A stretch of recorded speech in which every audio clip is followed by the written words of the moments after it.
chips in the fridge. It's a bit like, come on. But yeah, apparently like people at work did it, and I was quite confused. I'm a cold, like, hot chip defender. Hot chip, yeah. Oh, we're moving on.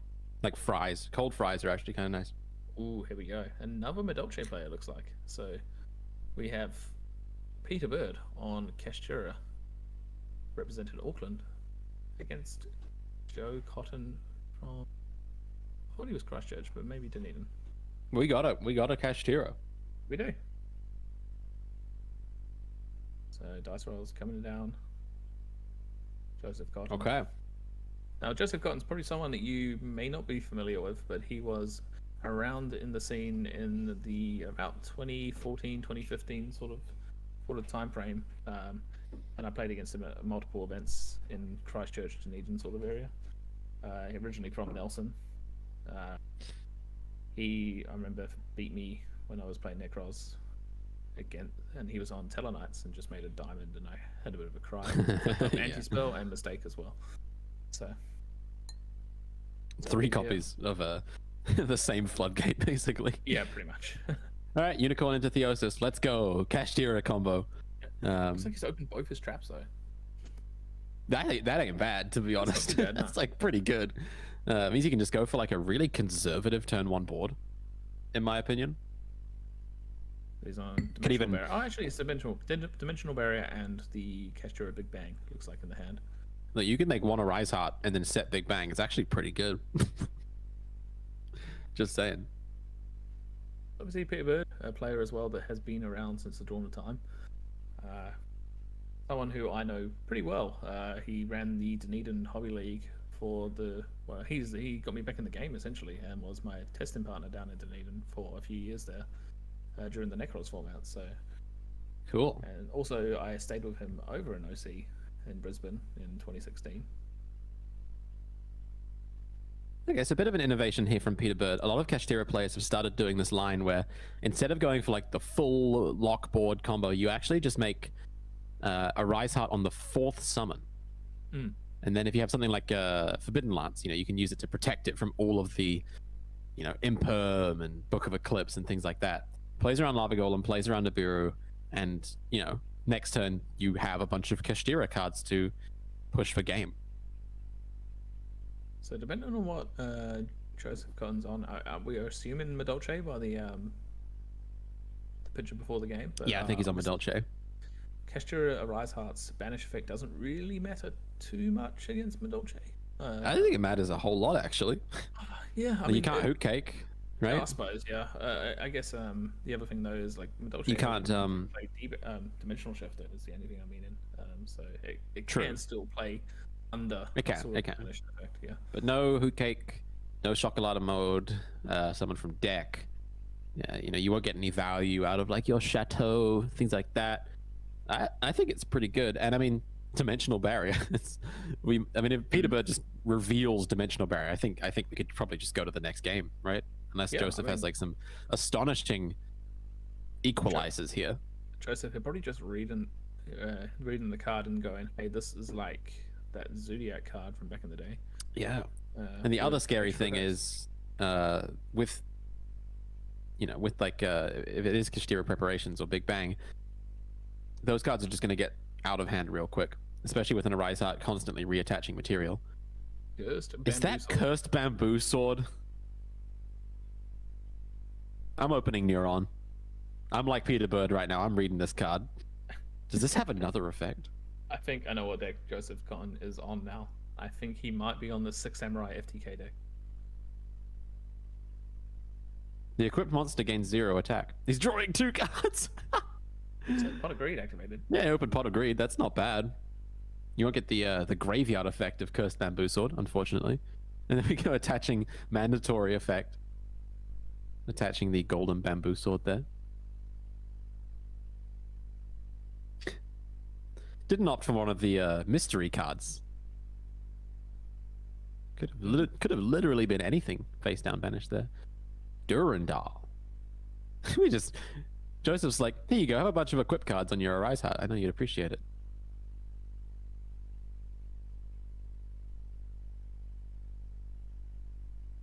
using the Durandal's effect to search for the legendary Six Samurai. One's that one. Oh, there we go. Six Samurai, just updating that. Let's go. Confirming he is on the Six Samurai strategy. There's no way Cursed Bamboo Sword is part of a fair and reasonable deck, so I assume he's on the FTK. Yeah, I think. Although Pot of Greed's pretty good. He is a huge fan of it. Oh. Take that too. This is why people don't like Kashtira. It's just like they feel like a bully. They're like, and I'll take that, and I'll take that. Can't have anything against this card.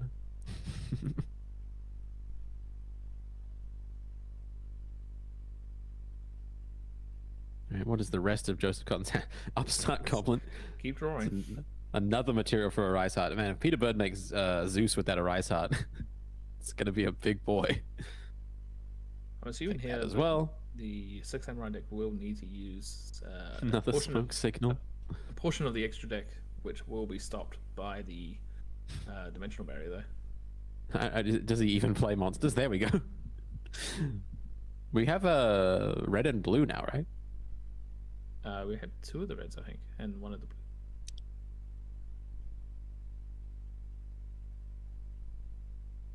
Need to brush up really quickly on my Six Samurai cards. I'm not reading these. I refuse. I'll just let, if I play against Six Samurai, I will just let my opponent do stuff. They're just gonna declare effects. I'm like, yeah, I assume this is good. I know what Gateway does. Oh yeah, Gateway's not bad. All right, there's red. Control red. You can summon blue. So there's the blue one. There's blue. Yep, making the circle, and then we just call Big Bag. What is that? Screw it. Doing its best Ice Dragon's Prison impression, I guess. This card says both players must banish monsters they control face down until they both control 1. And that's what I was saying about Arise Heart. Like, just ending on Arise Heart and Big Bang is like quite good, you know? Because you get to keep your monster, and they lose. If your opponent is playing Sprite, maybe they have like 3-4 monsters on the field, and you just get to take out a lot of them. I think so. Peter Bird, clearly showing that he's read theory about Kashtira. I feel that is probably the better way for Kashtira to be played right now, because everyone is so prepared for the big lockout boards, the Book of Eclipses, the Nibiru's, the Lava Golems. There's just so much laughing at ready for it. Laughing at how that material is just being sprawled out across the battlefield. What zone is Arise Heart in? Don't worry about it. He's chilling halfway between the rightmost and the graveyard. there's another red, so we yeah, he did search for 2 copies of red. We do know that, yeah. Now we're going to banish the other one. We saw there as well Kashtira Big Bang using its effect, summoning the Fenrir from banished. All right, get rid of that one. Reading again. The Trident effect. They're like, surely it only destroys it. Can't possibly banish it face down. Yeah. There it goes. Let's see the 3rd red. Yep. And it's one big Zeus coming down on the other side. This seems like a hard board to break. Yeah, he knows as well. I think he sees the writing on the wall, knows that the Arise Heart is just a little bit too hard to get around. What do you think the chances are that if Joseph had gone first, he would have just FTK'd? Pretty high, right? That hand was like everything.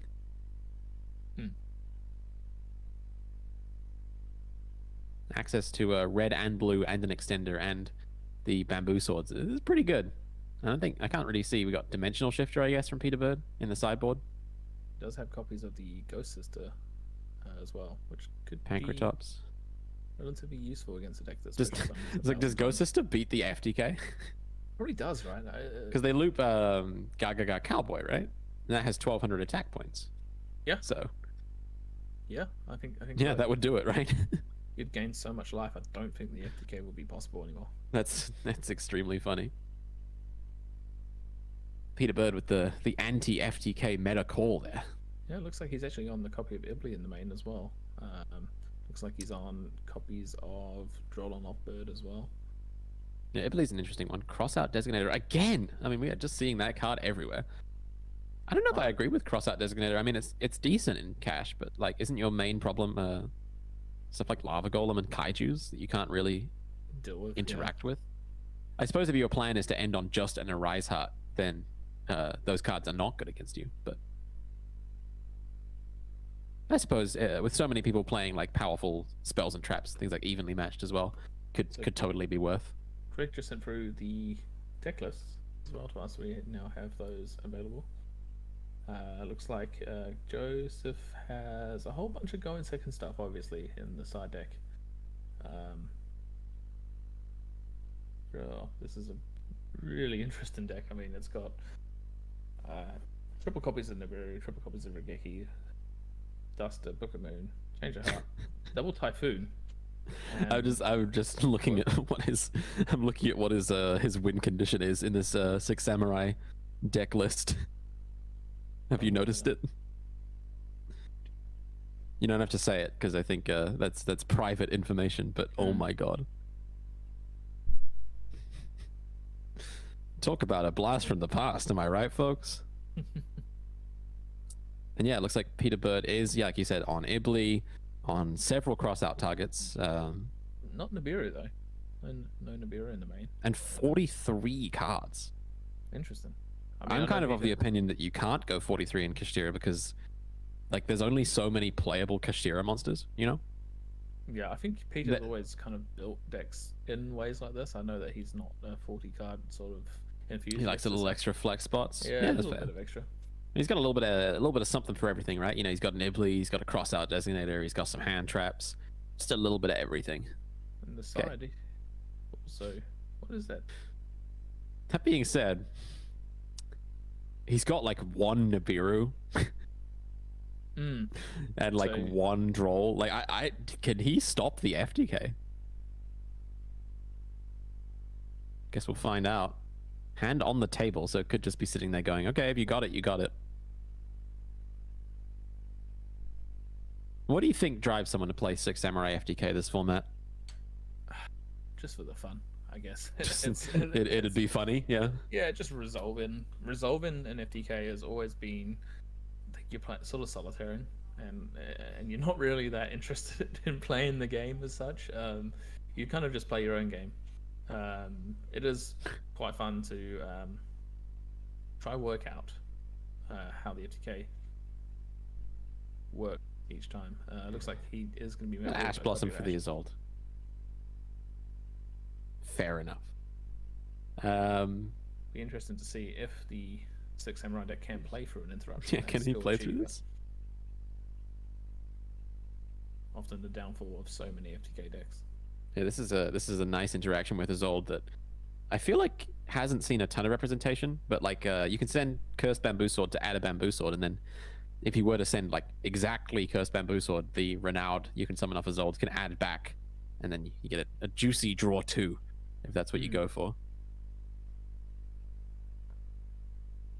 Okay, Isolde using card. the Six Samurai United? Yeah, Draw United. 2? Yeah. So gains a counter every time. Pot of Greed, you know? That's Upstart Goblin. That's another card. Good to see some Upstart Goblin representation, you know? Card everyone used to play. Nowadays, you don't see it quite as often with cards like Pot of Prosperity and things in the format. Also, with just time rolls as well changing, I believe that Upstart has kind of just lost favor. That's true, yeah. Life points matter. All right, there's another draw 2. Casual. Is he playing the turn skip? No, there is no Burning Bamboo Sword. Okay. Instead, we are activating Reinforcement of the Army. Adding Kizan, I think. Yeah. One of the newer Six Samurais. Pretty strong card. Oh yeah, I think I've seen the FTK as well now. Yeah. I really hope we get to see that. I mean, from the looks of Peter Bird's hand, I think we will. He's not looking super happy. He does have an evenly match, but obviously that does not matter. Oh, I wonder if he. Oh no, wait, we're just passing. Oh, actually, no, we bricked. Okay, well, it is what it is, baby. Yeah. Well, Peter does have the one card Kashtira combo. Do we evenly match here? No, there's Kashtira Unicorn. That'll do it. No. Okay. Might be a fast round here. Not gonna lie. This might be a little bit over. Joseph Cotton, 6 cards in hand, could not find it. Yeah, so But, I mean, does he answer the question of does the Ash Blossom stop the FTK? And in that situation, yes, it does. I think like any FTK still legal loses to Ash. I think they've just kind of decided that's how it can work. Like, because we have like the telephone stuff still legal too, and you know, no one's playing that except like some Lyrillix Tri-Brigade decks. I find the only deck that can kind of get away with a semi FTK is Dark World right now. Obviously, it's less of an FTK and more of like the hand loop stuff, yeah. Oh, hand loop, which is an unofficial kind of FTK. I'm kind of a subtle punk Naturia Runic FTK believer. I think it actually might be good. Because you just get to play Naturia Runic, and if you open Emergency Teleport, you also can FTK.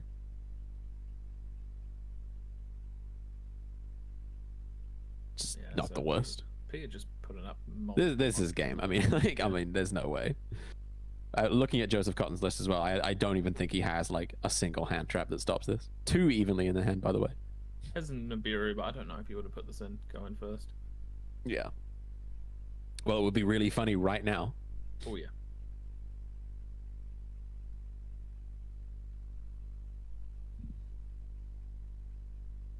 Not looking good though. No. I'm seeing here Peterbird playing the Ogre and Kashtira preparations. Another thing people are doing to sort of beat Lava Golem, Nibiru, things like that. It's like, okay, if you out my board, I'll just summon it back. Looks like he's going straight to battle phase. No, never mind. Ignore me. Looking at the extra deck. It looks like he is. I think he's attacking with Unicorn here. Oh, he is, yeah. Interesting not to make an Xyz monster first. I don't know. Feels like he could have maybe attacked for game here, right? Yeah, I mean, having the Fender in defense mode there obviously stops. He could have. That's the Osis. I mean, it's what, 2/6, 2/8. I think there's enough here anyway, right? I don't think it is. 2/6. Oh, is it exact lethal? No, it's not. No, it's not. It's 200 off. Kashtira Ogre has Monarch stats. 2/4. 2/8. 2/8. 2/8 1000. It's a Mega Monarch. Because the Scarecrow attacks in defense mode, right? And that's got 2. It's resolving the Kashtira Ogre as well. What card do I want you to draw next turn? Not that one. And then you have to put them back in the same order. Very strange card.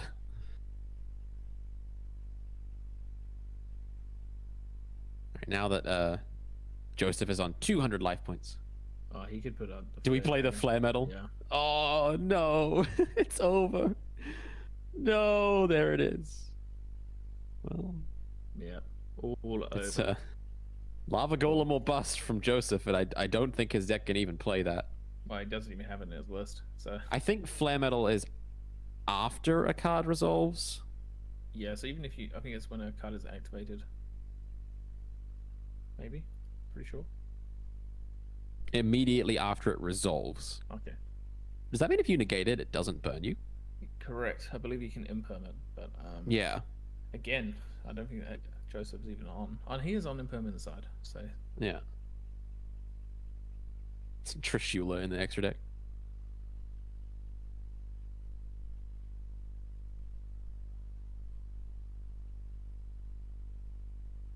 All right. 200 life points in a dream. So Peter Bird on a cool 9,000. Yeah, needs the imperm more. It is all over here.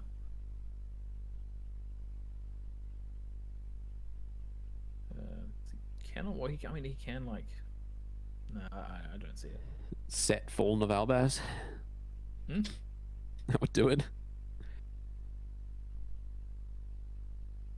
But also, I mean, this is like an innocuous board, but it's a lot to contest with. Fenrir preparations.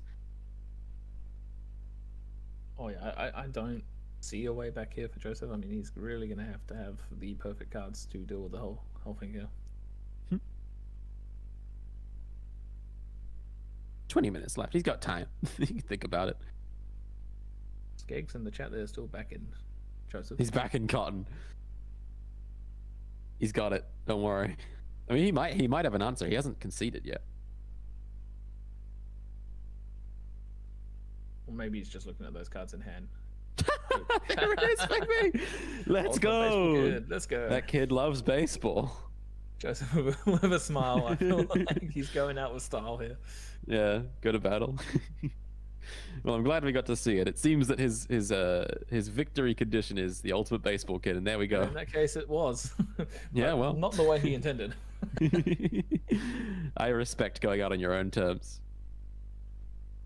Okay, well, we got to see there, the power of Ash Blossom and Joyous Spring this format. Not only is it good at stopping brand fusion, it's also good at negating his ult. Yep. And Peter Bird showing his prowess as a duelist there, Ash Blossoming the second effect of his ult. So unfortunately there, Joseph does lose the game, lose the match as well. We have 20 minutes now to fill. But we saw the power there. Kashtira just setting up the spells and traps, and a single Arise Heart is so hard for many decks to deal with, not just like things like Six Samurai, but every deck in the format right now is just could literally be anything next round,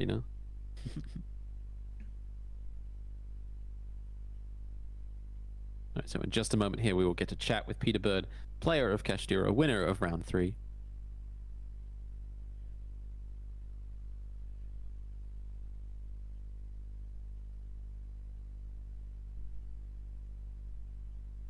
What do you think about Kashtira? Oh, here we go. Can I ask him about it? Yeah, is the mic on? Is this on? Yep. It sure is. Is my mic on? Yeah. Wonderful, cool. We've got both people here. Yes, we do. Double interview. We got a double interview. All right. Mr. Cotton, it's been a while. Hello. Oh, is this Ruben? No, this is Joe. Joe. Oh, who's Joe? Who's Joe?